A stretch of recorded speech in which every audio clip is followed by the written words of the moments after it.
We'll guide you through how to implement Claude best practices on your desktop.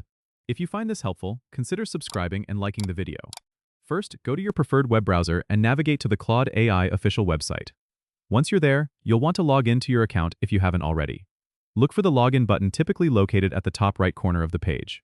After logging in, you'll be directed to your main dashboard. Here, you can access the settings or configuration section by clicking the gear icon, which is usually found in the upper right corner. In the settings, you need to focus on optimizing the AI's performance by adjusting the parameters according to your specific needs. This might involve tweaking the response time or accuracy settings depending on what best suits your project requirements. Make sure to save any changes you make to ensure they take effect. It's also a good idea to review the latest guidelines and documentation provided by Claude AI to stay up to date with any new features or recommended practices. You can find these resources under the Help or Support section on the website.